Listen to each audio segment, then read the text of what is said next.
Terima kasih Yesus, terima kasih. Haleluya. Kami bersyukur punya Allah yang luar biasa. Kami bersyukur punya Allah yang terus menyertai setiap kami. Apapun persoalan kehidupan kami percaya Engkau tidak pernah meninggalkan setiap kami. Pagi hari ini kami boleh bersama-sama datang kepada Tuhan, meninggikan Engkau, memuji serta memuliakan nama-Mu. Kami percaya pagi hari ini ketika kami datang ke tempat ini, kami tidak akan pulang dengan sia-sia, tapi kami percaya berkat Tuhan yang melimpah atas setiap kehidupan kami akan Tuhan nyatakan dalam kehidupan kami. Terima kasih Tuhan, terima kasih. Pagi hari ini kami akan belajar sebagian dari sedikit kebenaran firman Tuhan. Kami mohon kiranya pengurapan-Mu atas setiap kami, terlebih hamba-Mu yang Tuhan pakai menjadi saluran berkat pada kesempatan pagi hari ini. Kami bersama-sama sambut kebenaran firman-Mu. Di dalam berkat nama Yesus, Allah kami yang hidup, kami siap mendengarkan firman-Mu. Di dalam nama Yesus, yang siap diberkati Tuhan sama-sama katakan amin. Beri kemuliaan yang meriah bagi Tuhan kita Yesus Kristus. Dipersilahkan duduk kembali. Haleluya.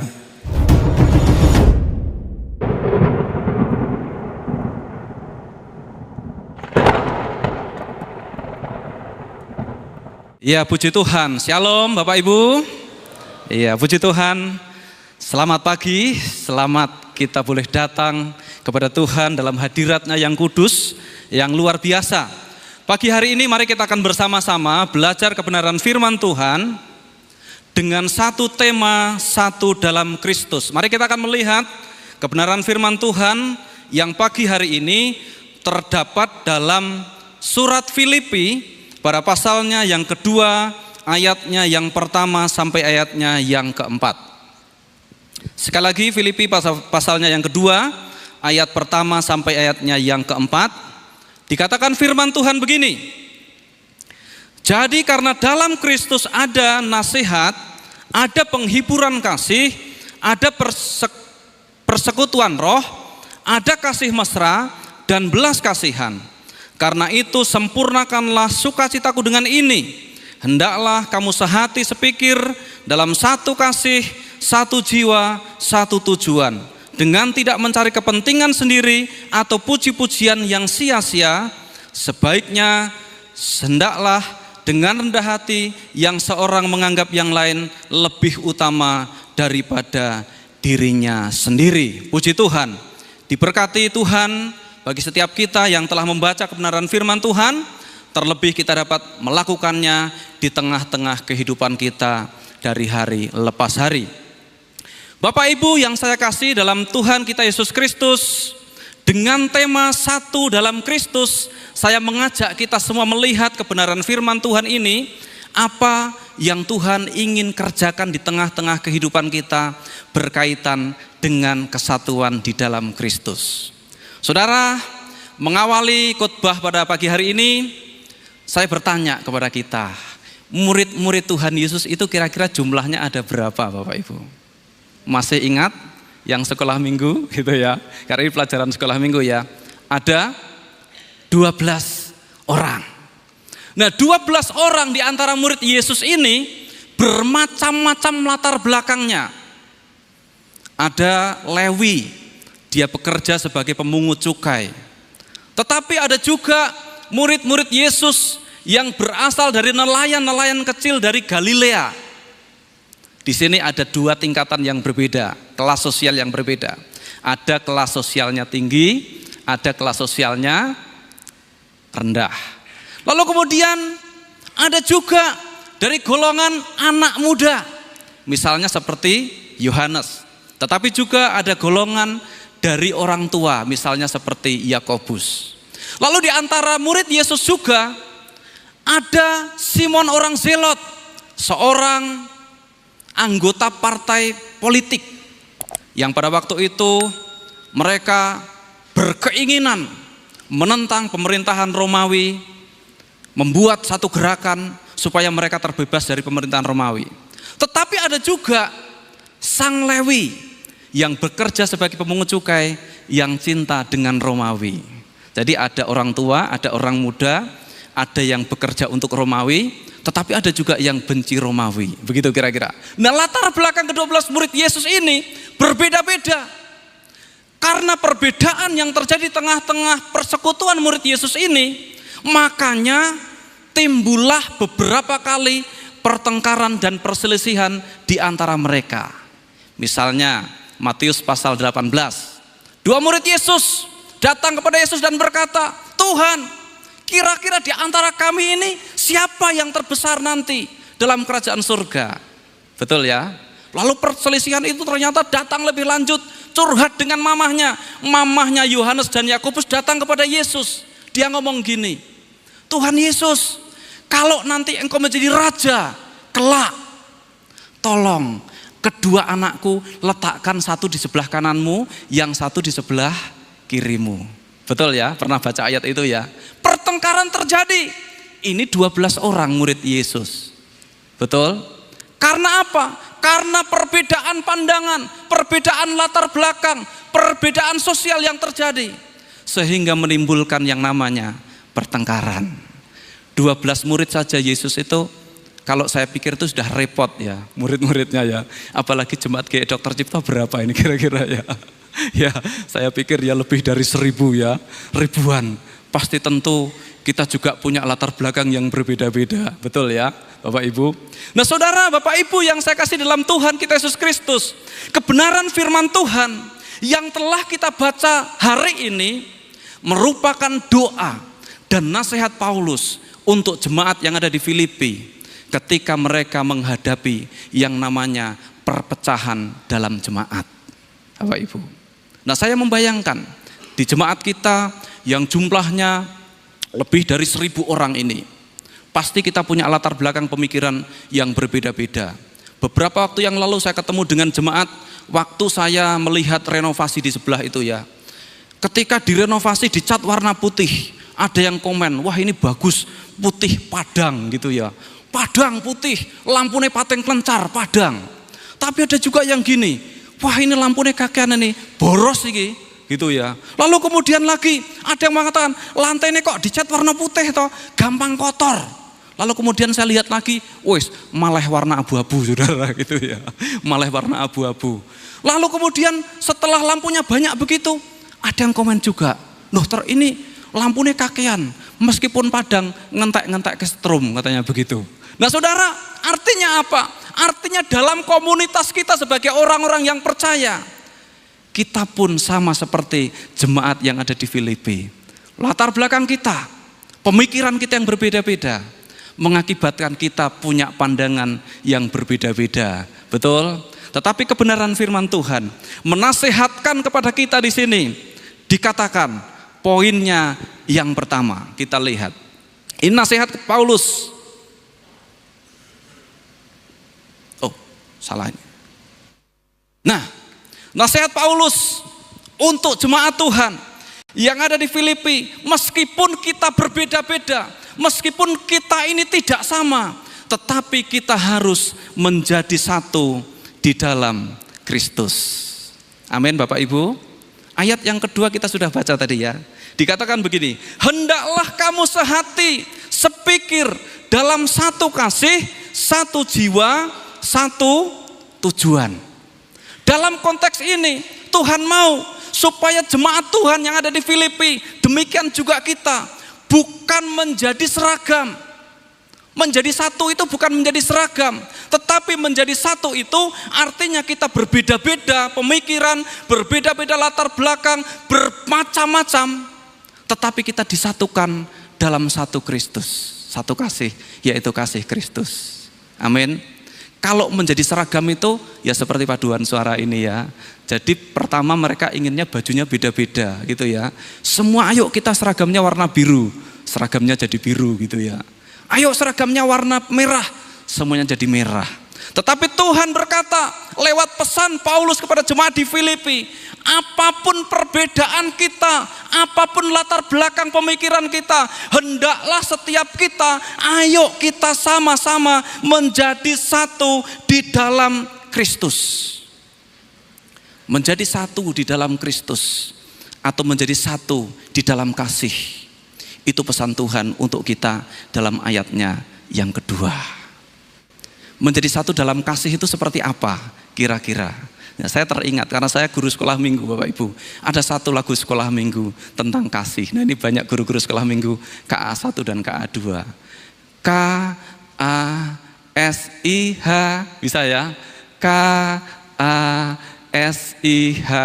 kasih, kasih, kasih. Kasih, kasih, kasih, kasih. Refnya, kasih itu tidak suka sayang kepada seperti kasih. Apa maksudnya menjadi satu dalam kasih? Artinya begini, kalau kita hidup dalam kasih, yang pertama kita harus amin. Di sini jemaat Dokter Cipto sabar-sabar semua. Amin Bapak Ibu. Ya kita sabar-sabar semua ya. Ya puji Tuhan. Nah saudara, saya punya pengalaman saudara. Saya bersyukur punya istri yang sabar saudara. Satu kali ini terjadi tahun ini saudara, bulan 3 kemarin. Saya datang ke gereja pelayanan di Karyawan jam 8. Lalu setelah saya pelayanan setengah 9, karyawan gereja mengucapkan titip selamat ulang tahun untuk istri saya saudara. Pak Wahyu titip ya selamat ulang tahun untuk istrimu. Loh bojoku ulang tahun toh. Kaget saya saudara. Kaget saya lali terhadap ulang tahun istri saya saudara. Waduh iki piye iki. Saya sebenarnya kan enaknya, indahnya kan bangun tidur ngucapin ulang tahun ya, betul ya. Selamat ulang tahun sayang gitu, pasti wah ces gitu ya. Suamiku sangat perhatian sama aku gitu ya. Lali saudara saya. Nah waktu saya lali saya sudah jadi beban saudara. Pikiran saya, wah iki piye iki, arep ngomong karo bojoku gitu ya. Lalu singkat cerita saya telepon istri saya. Saya ngomong begini, halo sayangku gitu. Sayangku, meskipun aku lupa sama ulang tahunmu, tapi percayalah cintaku padamu tidak pernah saya lupakan. Saya bilang gitu. Wah istri saya di sana langsung nggak tahu ekspresinya gimana. Ah ayah ki enek-enek wae katanya gitu ya. Nah saudara, bayangkan saudara, kalau seandainya istri saya tidak sabar terhadap suaminya yang pelupa, kayak apa? Coba jujur bapak-bapak pelupa apa enggak seperti saya? Kira-kira kadang-kadang kita itu sudah kunci mobil, sudah kunci rumah, keluar melaku 30 meter gini, mas tak kunci apa urung yo, balik nah ya dikunci meneh saudara.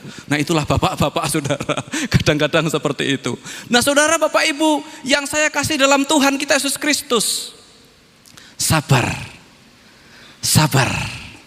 Tuhan memberikan pesan kepada kita, pesan yang sangat baik. Menjadi satu dalam kasih, kita harus sabar. Kita harus sabar. Mungkin di tengah-tengah persekutuan kita, kadang kita berjumpa dengan orang-orang yang menjengkelkan. Kita harus sabar. Kita punya tetangga kanan kiri yang mungkin menjengkelkan. Kita harus kita ketemu dengan Pak Pendeta yang menjengkelkan. Kita harus, ada majelis yang menjengkelkan, kita harus, jemaat yang menjengkel kita harus, kita dipertemukan Tuhan dengan suami-suami yang pelupa dan menjengkelkan seperti saya. Harus ibu-ibu, amin. Kita dipertemukan dengan istri-istri yang kita harus, betul ya Bapak Ibu ya. Nah itu pesan Tuhan untuk kita. Kalau kita mau menjadi satu dalam kasih, pesan Tuhan untuk kita, kita harus menjadi orang-orang yang sabar. Dan sabar itu enggak mudah ya Bapak Ibu ya. Apalagi kalau Bapak Ibu misalnya datang ke gereja, enek teman sebelah kanan kiri kita yang waktu puji-pujian firman Tuhan ngobrol terus gitu ya. Kadang kita harus amin. Ada Bapak Ibu yang di pinggir kanan kiri kita kadang ngobrol cerita kayak gitu ya, sampai mau ibadah saja nggak bisa konsentrasi. Kita harus amin. Yang kedua dari lagu ini, selain kita harus sabar, tidak boleh amin, tidak boleh marah-marah ya. Ada Bapak Ibu di sini yang suka marah-marah, bapak-bapak ngaku, hayo itu ya. Ibu-ibu ada yang suka marah-marah? Nah, enggak ada ya, tapi suka nesu biasanya gitu ya. Itu ya. Nah, ceritanya begitu Bapak Ibu. Saya dulu pernah pacaran. gara-gara saya lupa ulang tahunnya, mengucapkannya sudah telat, putus saudara. Itu cuma gara-gara ulang tahun, makanya saya terbeban ketika saya lupa mengucapkan ulang tahun istri saya, begitu ya. Jadi saudara, pesan Tuhan untuk kita, ketika kita diizinkan mau marah, kita harus ingat sebuah pujian. Sabar dalam bisa segala susahmu, pujian lama ini. Sabar, Tuhan selalu sertamu. Sabar, sabar.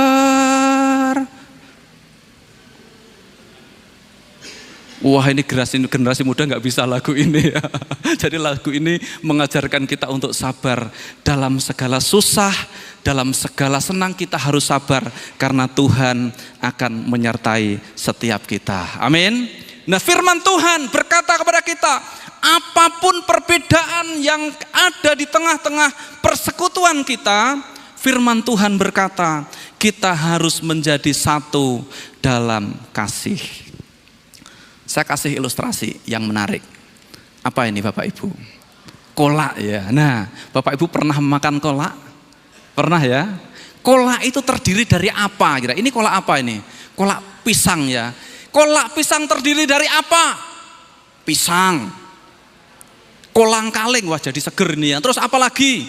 Ibu-ibu, santan, gula Jawa, garam, apa lagi? Pandan, nggak pakai air. Pakai air. Nah saudara, kolak ini saudara terdiri dari bermacam-macam bahan.